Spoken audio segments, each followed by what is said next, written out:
지금 국민의힘에 저랑 친하다는 사람은 매일 저한테 전화 오고 연락 오고 해가지고 단일화의 조건이 뭐냐 이런 식으로 물어보곤 합니다. 그런데 저는 일관되게 답합니다. 가능성 없다! 저는 이재명이라는 사람을 비판할 때 구질구질한 얘기 하지 않습니다. 그 사람이 가족 간에 얼마나 재미있는 대화를 했는지 이제 그런 것도 중요하지 않습니다. 그건 온 국민이 알고 있고, 이제 제가 지적하는 것은 그 사람들이 앞으로 부산의 미래를 놓고 대한민국의 미래를 놓고 여기 가서는 이런 소리하고 저기 가서는 정반대는 딴소리하고 그런 장난치는 것들을 잡아내려고 합니다. 그것만으로 이재명은 충분히 상대할 수 있습니다. 이재명 후보가 최근에 말도 안 되는 경제학을 바탕으로 해서 폭세무민하고 있습니다. 이재명 후보가 본인이 무슨 엔비디아 같은 회사를 만들어가지고 그 30% 수익을 배당으로 받으면은 세금 안 내도 된다는 식으로 폭세무민하고 있습니다.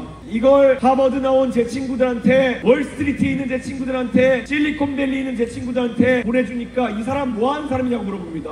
뭐하는 사람이긴요? 대한민국을 속여먹는 것을 여사로 하는 그런 정치인 아니겠습니까? 여러분, 이제는 심판해야 되는 거 아니겠습니까? 그리고 혹시 주변에서 이준석이 아직까지 나이 40이라 가지고 어려가지고 대통령을 할 수 없다 이렇게 말하시는 분이 있다면은 이렇게 한번 물어봐 주십시오. 아니 그러면은 이준석이 나이가 40이라서 안 된다 그러면은 그 대안이 74살의 김문수 후보냐 이렇게 물어봐 주시면 말이 안 되지 않습니까 여러분?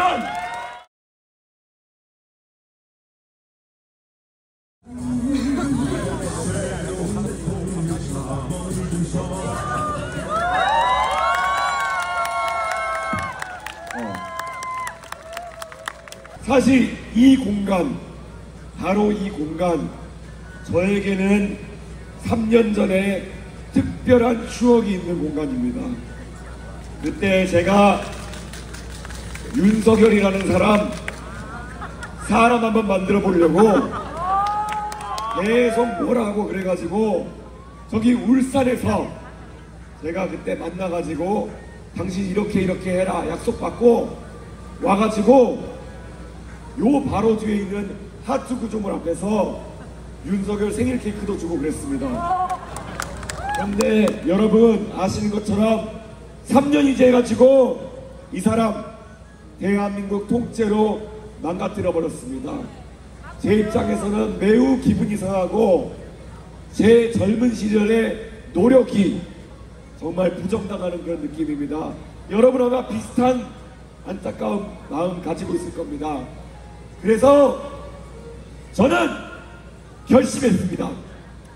다시는 대한민국의 대통령 만드는 일이 아니라 제 스스로 대통령 돼가지고 나라 바꾸겠습니다. 지금 국민의힘에 저랑 친하다는 사람은 매일 저한테 전화 오고 연락 오고 해가지고 단일화의 조건이 뭐냐 이런 식으로 물어보곤 합니다. 그런데 저는 일관되게 답합니다. 가능성 없다! 맞습니다 여러분! 누군가는 이야기합니다. 이제 3주일밖에 남지 않았기 때문에 다급하다라고 이야기합니다. 시간이 없기 때문에 단일화해라 이런 얘기하는 사람이 있습니다. 천만의 말씀이요. 시간이 없으니까 빨리 이준석을 통해 가지고 정권교체 만들어야 되는 거 아닙니까 여러분? 그래서 시간을 낭비해 왔습니까? 이제 남아있는 3주일 사이에 우리가 유일한 대안이라는 생각으로 이재명의 포퓰리즘을 막을 그런 세력으로 부상해야 되는 거 아닙니까? 저는 이재명이라는 사람을 비판할 때 구질구질한 얘기 하지 않습니다. 그 사람이 가족 간에 얼마나 재미있는 대화를 했는지 이제 그런 것도 중요하지 않습니다. 그건 온 국민이 알고 있고, 이제 제가 지적하는 것은 그 사람들이 앞으로 부산의 미래를 놓고 대한민국의 미래를 놓고 여기 가서는 이런 소리하고 저기 가서는 정반대는 딴소리하고 그런 장난치는 것들을 잡아내려고 합니다. 그것만으로 이재명은 충분히 상대할 수 있습니다. 자,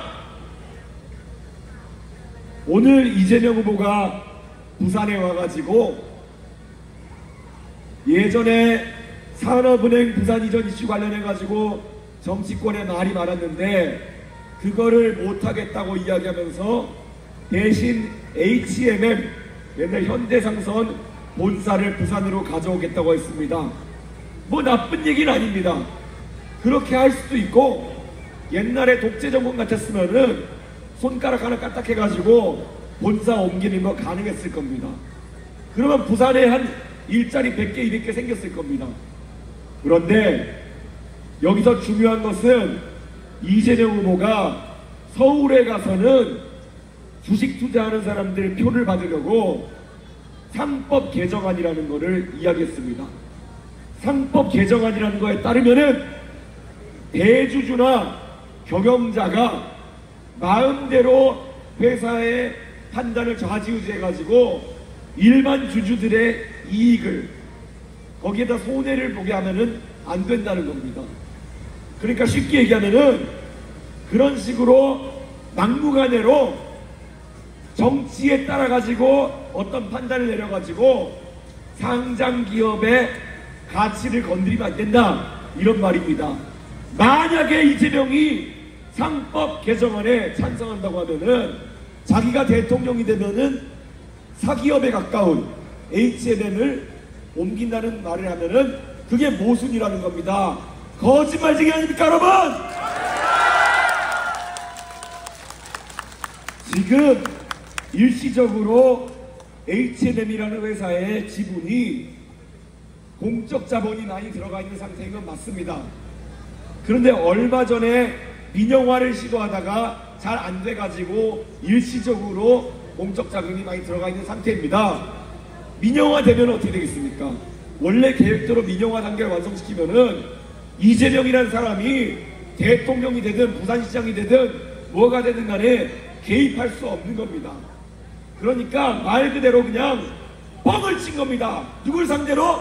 절박한 부산 시민 상대로 뻥을 치려고 하는 겁니다. 이러면은 심판을 하지 않겠습니까 여러분? 저는 부산에 올 때마다 매번 선거 때마다 제가 같은 공약을 반복해서 이야기할 때마다 죄책감이 듭니다. 왜냐? 지난 대통령 선거에서 지방선거에서 부산 시민에게 제가 약속했던 것들 윤석열이라는 사람이 저를 쫓아내면서 제가 하나도 도와드리지 못했습니다. 제 잘못은 아니지만 저는 스스로 그래서 이 자리에 서면은 부끄러움과 죄송함을 느낍니다.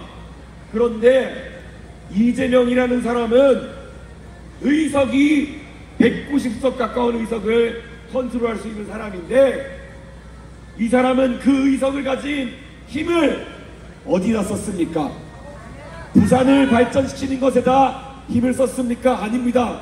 그 사람은 자기 방탄, 자기 와이프 방탄, 자기가 범죄자가 되는 것을 막기 위한 것에 모든 권력을 쓴 사람입니다. 그런 사람이 지금 부산에 와서 백지 수표를 한다 그러면은 우리는 더 이상 속으면 안 되는 겁니다. 이제는 심판해야 됩니다, 여러분!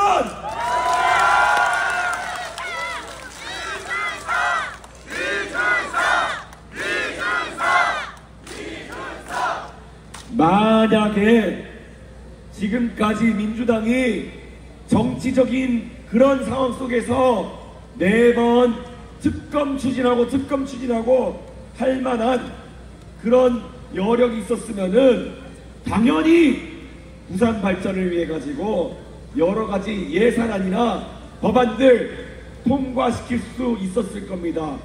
저는 그런데 여의도에 들어앉아 있지만은 민주당에서 개혁신당에 부산 관련 법안 처리 협조하느라 노력했다는 것을 들어보지 못했습니다. 왜냐? 그들에게 부산은 그저 계속 발전하지 않고 선거 때마다 똑같은 공약을 팔아먹으며 자기들에게 표만 찍어줘야 되는 그런 존재이기 때문입니다. 이제는 부산 시민들이 거부해야 되지 않겠습니까?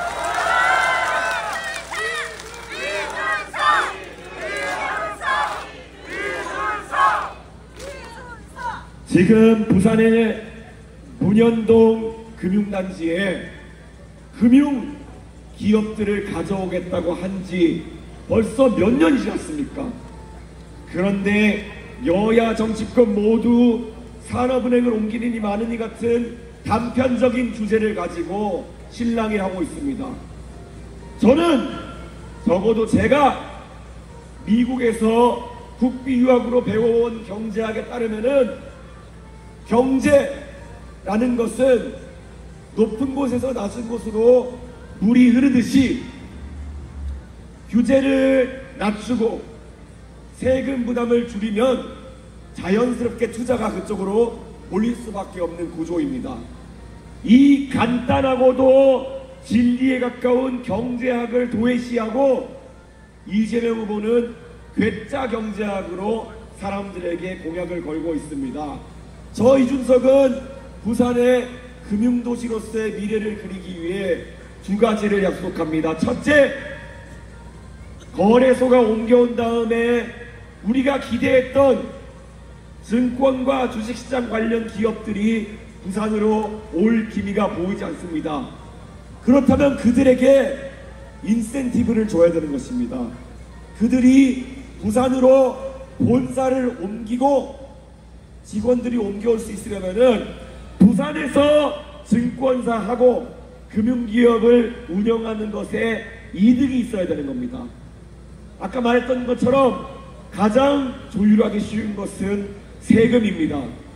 자, 대한민국에 주식 투자해 보신 분들은 다 아시겠지만 우리가 주식을 살 때마다 내야 되는 세금이 있습니다.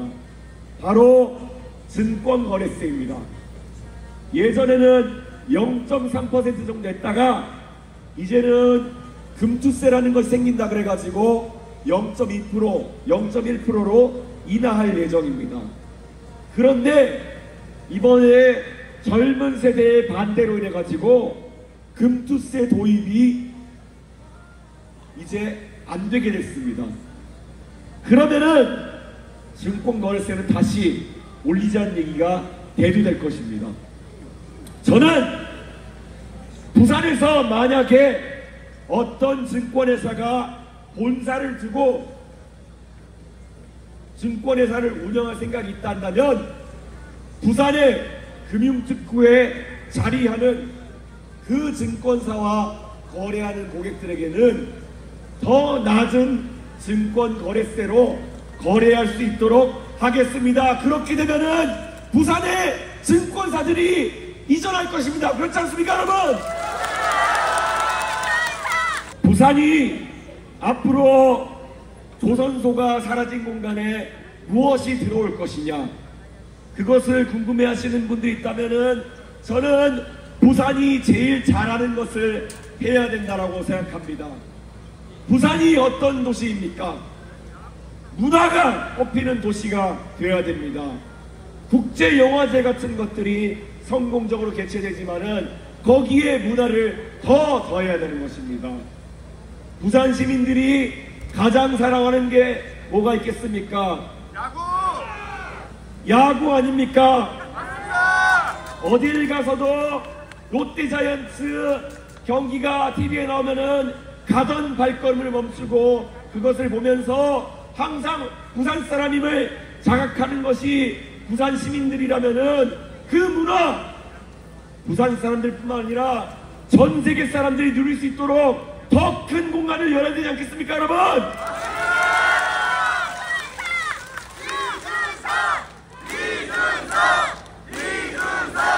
미국에 가면 메이저리그 야구장들이 각자의 특징을 가지고 건설되어 있습니다. 물론 우리 사직구장 정말 많은 역사와 함께 해온 멋진 구장이지만 이제 야구 경기장 중에 가장 낡은 축구수가는 구장이 되었습니다. 이제 저는 부산이 샌프란시스코의 오라클 파크처럼 바다 곁에 있는 홈런 치면은 공이 바다로 떨어질 수 있는 그런 멋진 야구장 하나 가졌으면 하는데 동의하십니까?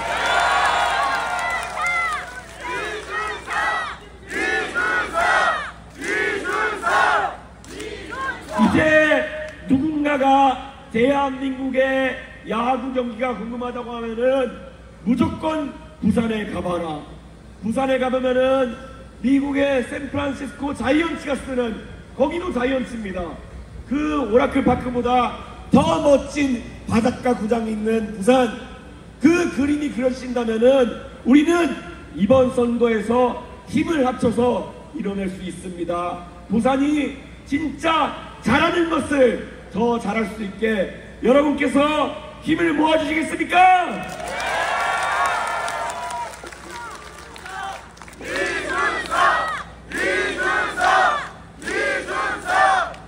원래 새로운 아이디어가 나오면은 그것을 헐뜯기 바꾸고 그리고 무조건 안 된다고 하는 사람도 있을 겁니다.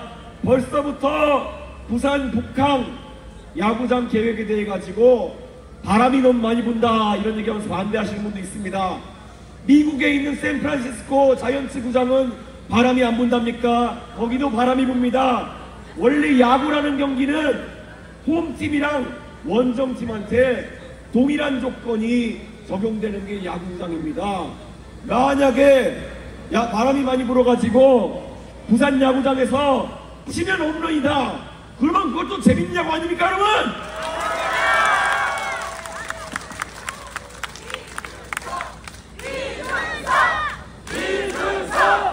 그리고 저는 제 책에 벌써 몇 년 전부터 부산은 앞으로 대한민국과 중국과 일본 사이에 존재하는 대한민국의 으뜸가는 데이터 센터 입지를 가지고 있다, 이런 이야기를 했습니다. 이제 AI 시대가 되어가지고 데이터 센터에 대한 수요가 많이 늘어날 겁니다. 자, 데이터 센터가 뭡니까? 컴퓨터 서버들 많이 쌓여 있는 곳입니다. 그럼 첫째로 전기가 많이 필요합니다.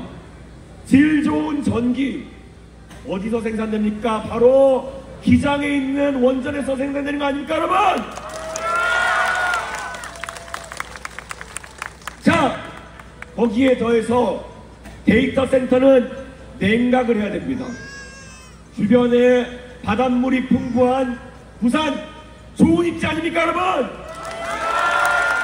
그리고 저는 제 책에 벌써 몇 년 전부터 부산은 앞으로 대한민국과 중국과 일본 사이에 존재하는 대한민국의 으뜸가는 데이터 센터 입지를 가지고 있다, 이런 이야기를 했습니다. 이제 AI 시대가 되어가지고 데이터 센터에 대한 수요가 많이 늘어날 겁니다.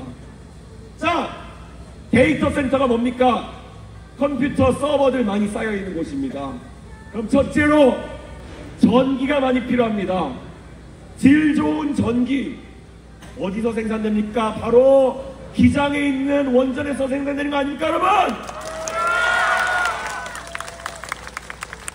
자, 거기에 더해서 데이터 센터는 냉각을 해야 됩니다.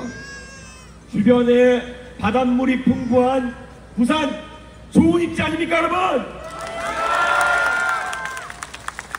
그리고 데이터 센터는 주변과 해저 케이블로 연결되어서 데이터가 잘 들어오는 공간이어야 됩니다. 자, 일본으로 가는 우리나라의 해저 데이터 케이블 모두 어디서 출발합니까? 부산 아닙니까 여러분? 전기와 물과 데이터가 모두 준비되어 있는 부산, 이곳에 바로 대한민국을 대표하고 전 세계를 향해 데이터를 송출할 수 있는 메가 데이터 센터들이 들어서야 된다. 동의하십니까 여러분?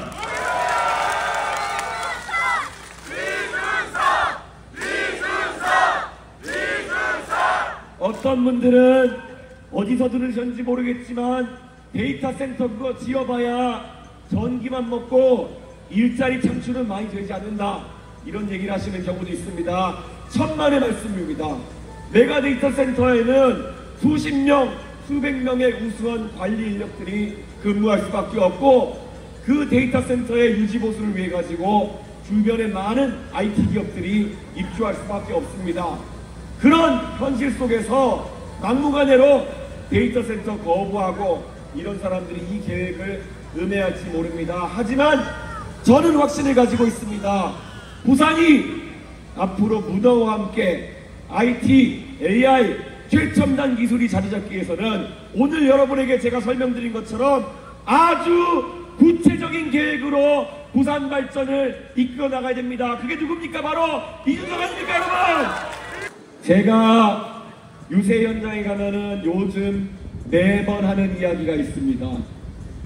주변에 다른 분들이 아직까지 누구 뽑아야 될지 결정 못했다 이렇게 말씀하시는 분이 있으면은 이거 한번 물어봐 주십시오. 만약에 당신의 아들, 딸, 손녀, 손자가 대통령 후보 나온 사람 중에 하나를 롤모델로 삼아야 된다면 누구를 이야기하겠는가? 여러분, 여러분의 자녀나 손자, 손녀가 이재명처럼 크길 바라십니까? 여러분, 이재명 후보처럼 전과까지는 얘기하지 않겠습니다만은 목적이 모든 것을 정당화하는 그런 삶을 사는 사람을 대통령을 뽑아놓고 우리 아이들에게 똑바르게 살아라, 법 지키면서 살아라, 배운 대로 살아라 이야기할 수 있겠습니까?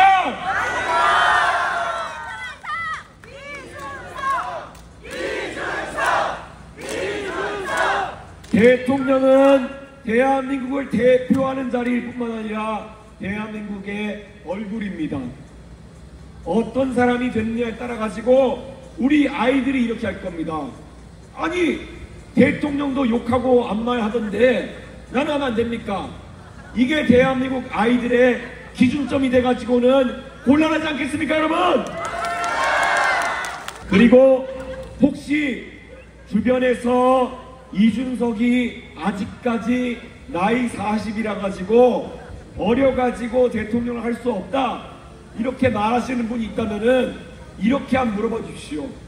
아니, 그러면은 이준석이 나이가 40이라서 안 된다 그러면은 그 대안이 74살의 김문수 후보냐 이렇게 물어봐 주시면 말이 안 되지 않습니까, 여러분? 이재명 후보가 최근에 말도 안 되는 경제학을 바탕으로 해서 폭세무민하고 있습니다. 이재명 후보가 본인이 무슨 엔비디아 같은 회사를 만들어 가지고 그 30% 수익을 배당으로 받으면은 세금 안 내도 된다는 식으로 폭세무민하고 있습니다. 이걸 하버드 나온 제 친구들한테, 월스트리트에 있는 제 친구들한테, 실리콘밸리에 있는 제 친구들한테 보내주니까 이 사람 뭐 하는 사람이냐고 물어봅니다. 뭐 하는 사람이긴요? 대한민국을 속여먹는 것을 여사로 하는 그런 정치인 아니겠습니까? 여러분, 이제는 심판해야 되는 거 아니겠습니까? 이준석이 왜 지금까지 정치하면서 기득권 세력의 미움을 많이 받아왔겠습니까? 그들이 뻥치고 거짓말하는 것을 넘기지 않고 조목조목 제가 지적해서 얘기하니까 얼마나 불편했겠습니까? 그런데 그들을 놔두면은 국민들이 불편해지는 것이기 때문에 저는 항상 제자리에서 할 말을 하고 바른 소리를 했습니다. 이게 싸가지입니까, 여러분? 오히려 최근 며칠간 국민의힘에서 자기들이 선출한 후보를 뜯어내려고 그러고 자기들끼리 내분인 모습 보이고 홍준표 시장한테 내가지고 막말하고 이런 게 진짜 나이 60 먹은 싸가지 없는 사람들 아닙니까, 여러분? 당당하게 맞섭시다. 대한민국의 어떤 정치인들이 무슨 말을 하든지 간에 계급장 떼놓고 싸우자는 말을 왜 못합니까? 왜 급하면은 나이 들먹이고 너 몇 살 먹었어 이렇게 얘기합니까? 예전에 20년 전에 노무현 대통령도 비슷한 말씀하신 적이 있습니다. 한국 사람들 둘이 싸우면은 처음에는 내용 갖고 싸우다가 너 나이가 몇 살이야? 이렇게 물어보고 애미애미도 없냐 이렇게 싸우고 이런 식으로 싸워가지고 대한민국에서는 싸울 수 있겠지만은 이재명 후보 아니면 싸가지 타령하는 국민의힘 정치인들이 당선돼가지고 트럼프하고 협상할 때 그렇게 싸울 겁니까? 트럼프한테 가서 네 나이가 몇이냐 이렇게 싸울 겁니까? 이런 국내용 정치하는 사람들 이제 싹 퇴출시킬 때가 됐습니다. 트럼프 앞에서도 당당하게 논리로 이야기할 수 있고 따질 수 있는 사람이 대한민국을 이끌어야 통상 분쟁을 할 수 있는 겁니다. 통상 분쟁을 이길 수 있는 겁니다.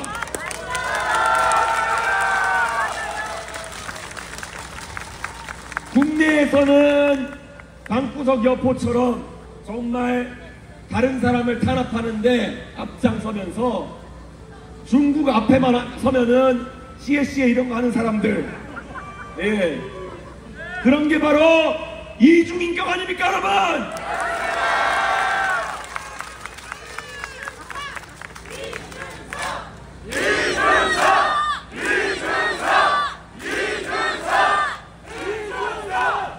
이재명 후보는 본인이 민주당 후보이지만은 정말 이 부산을 대표하는 두 분의 전직 대통령과는 정말 다르게 살아왔던 분입니다. 자, 부산을 대표하는 정치인 중에 하나 김영삼 대통령 독재에 맞서가지고 할 말 다 하고 살았던 분 아닙니까? 닭의 목을 비틀어도 새벽은 온다. 그게 바로 청년 김영삼이 주장했던 거 아니겠습니까 여러분? 노무현 대통령이 뭐라고 했습니까? 노무현 대통령 누구보다 당당하게 서슬퍼런 상황에서도 이 있습니다 손들고 할 말 다 했던 사람 아닙니까? 노무현 대통령이 청문회 하다가 상대가 워낙 국민들을 업수이역이고 답변하는 걸 보면서 정말 국민들의 감정 그대로 명패 집어 던지면서 항의했던 거 아니겠습니까? 그게 노무현 정신 아닙니까 여러분? 노무현 대통령 자기 고향 부산에서 두 번, 세 번 떨어져도 정말 열심히 노력해가지고 부산을 바꿔보겠다. 부산도 이제 지역 감정이나 아니면은 관성에 따라 가지고 뽑는 게 아니라 한번 지역 발전을 위해 일할 사람 뽑아달라 이렇게 외치면서 다니셨던 노무현 대통령, 어려운 것과 불리한 것을 다 감수하면서 똑바르게 정치했던 노무현 대통령. 자, 그에 비해서 이재명 후보 어떻습니까? 자, 이재명 후보 성남시장 출신입니다. 근데 2022년 보궐선거 때 성남 분당구의 국회의원 자리가 나오고 계양구에, 인천 계양구에 있던 국회의원을 뜯어가지고 서울시장 내보내고 그 자리에 찾아 들어갔습니다. 자기가 연고지인 성남 분당 출마 안 했습니다. 왜 그렇겠습니까? 방탄해야 되는데 떨어질까봐 도망간 겁니다. 그렇지 않습니까 여러분? 민주당 후보라면은 적어도 노무현 정신에 먹칠을 할 만한 행동을 하는 사람을 후보로 뽑아서는 안 되는 겁니다. 자, 고향 상계동에서 3번씩 떨어져 가면서도 어렵게 정치해온 이준석과 자기 지역인 성남을 버리고 인천 계양으로 도망간 이재명, 누가 더 노무현 정신을 잘 구현하는 사람입니까?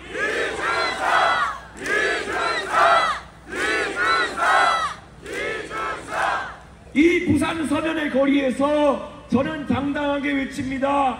부산 시민들이 사랑했던 두 분의 전직 대통령 김영삼 대통령과 노무현 대통령의 당당함을 계승할 수 있는 떳떳함을 보는 바로 저 기호 4번 이준석입니다 여러분.